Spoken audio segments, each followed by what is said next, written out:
The man convicted of kidnapping and killing 20-year-old Sierra Joggin, James Worley, was not executed yesterday. It was broken corn stalks that led to the discovery of a struggle here. A further look led investigators to begin collecting several pieces of evidence, a pair of sunglasses and a sock with blood stains, all belonging to Sierra, along with items that weren't Sierra's. Some killers hide their crimes, but this man built a secret room on his farm, waiting for his next victim.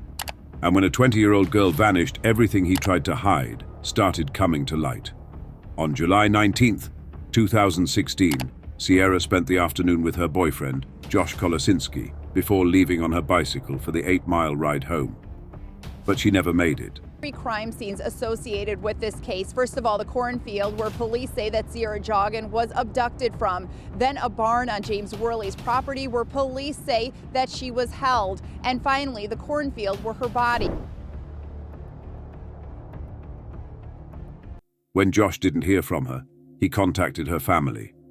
They confirmed that no one had seen or spoken to Sierra since she left his house. Immediately, police launched a full search. It didn't take long before they made a chilling discovery. In a cornfield along County Road 6, officers found Sierra's bike abandoned. Nearby were earbuds, some fuses, a pair of men's sunglasses, and a motorcycle helmet. These strange items gave the police their first possible lead.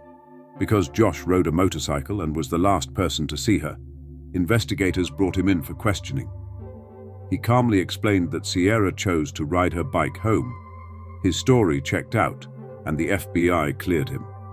Josh also confirmed that Sierra had been wearing her earbuds, matching the evidence found at the scene. But when they arrived at the large rural property belonging to James Jim Worley, something immediately felt different. His demeanor, his eagerness to talk, and the tension in his voice hinted that this visit would not be like the others. Jim explained that he had been riding his motorcycle on the same evening Sierra vanished. He claimed he was simply in the wrong place at the wrong time, offering excuses before investigators even asked the questions. He insisted he never saw Sierra, never passed her on the road, and had no idea anything unusual had happened, as if he had spent the night practicing exactly what to say. Then Jim made a mistake that changed everything. Casually, almost carelessly, he mentioned seeing 2 bicycles lying in a cornfield earlier that day. The investigators exchanged silent looks. Only one bike, Sierra's, had been found. There had never been any mention of a second bike, not to the public and certainly not to the neighbors.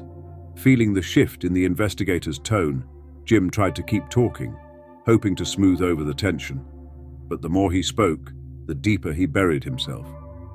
He volunteered several odd details, claiming he recently misplaced his helmet, fuses, sunglasses, and a screwdriver. Each item he listed seemed random at first, until investigators realized they matched the objects discovered beside Sierra's abandoned bicycle. It was as if Jim was attempting to pre-explain the evidence, only making himself look more suspicious. The investigators listened carefully, letting Jim talk himself into a corner. His missing helmet matched the blood-stained one found near the scene. The lost sunglasses resembled the pair recovered in the grass.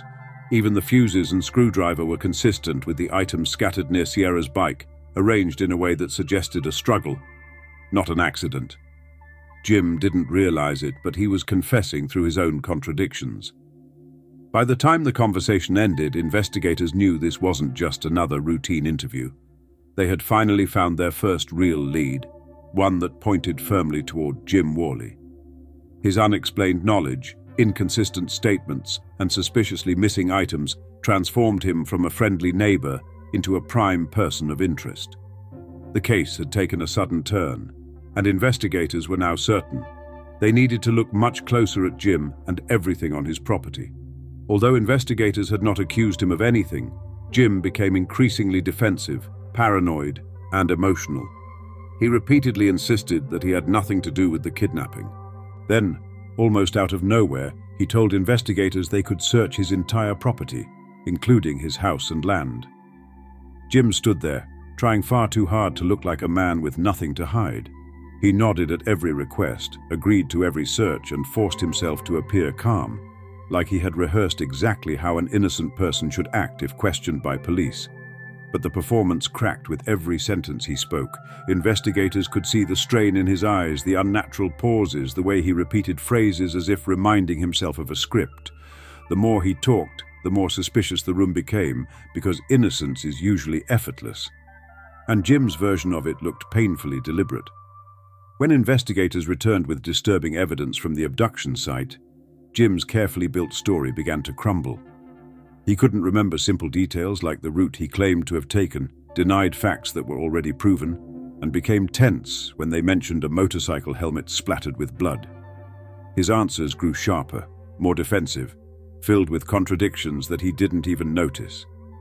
And then, inside his barn, detectives found the first truly chilling signs: adult diapers, strange absorbent pads, and a disturbing collection of women's lingerie sealed in individual plastic bags, labeled, organized, and hidden.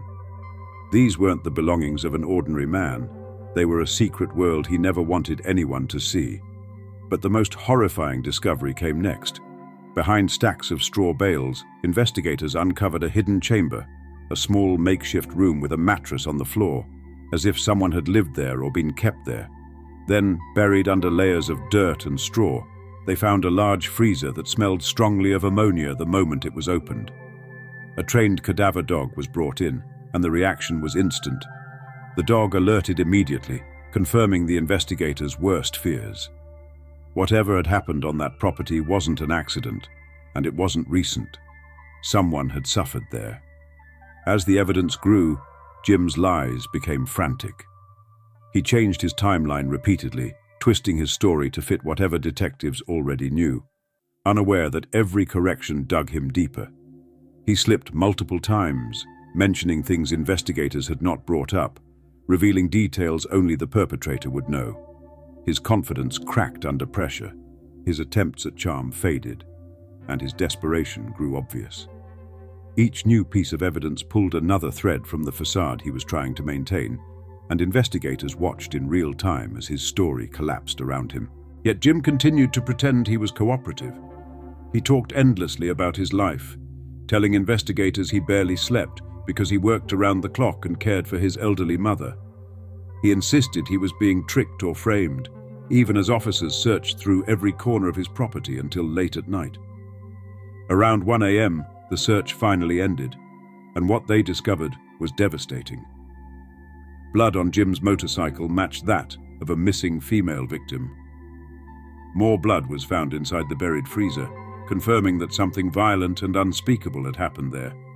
And investigators knew this was only the beginning of what they were going to uncover. Inside the interrogation room, the tension snapped when an FBI supervisor finally said what everyone had been thinking, directly in front of Jim. The blood, the helmet, the hidden chamber, the abandoned motorcycle. Every piece of evidence pointed straight at him. No more coincidence, no more misunderstandings. The mountain of proof towered too high for Jim to climb. He tried twisting every detail, tried to talk his way around the truth, but it was too late. The acts he thought he had buried deep on his secluded property were rising to the surface, and for the first time, Jim realized he wasn't walking out of that room.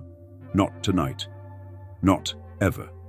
A few minutes later, Jim Worley was formally arrested for the abduction of Sierra Joggin, the horrific discoveries. After his arrest, investigators processed more evidence, and the findings grew increasingly disturbing. The mattress inside the hidden hay bale room tested positive for Sierra's DNA. Blood-covered underwear also matched her. Inside Jim's truck, they found zip ties, hair strands, duct tape, a ski mask, pepper spray, and more restraints. And then came the most heartbreaking discovery. A search team found Sierra's shallow grave in a field only a few miles from Jim's property. Her body had been bound hand and foot, a gag forced into her mouth, and she was wearing a lace top and an adult diaper identical to the lingerie found in Jim's hidden stash.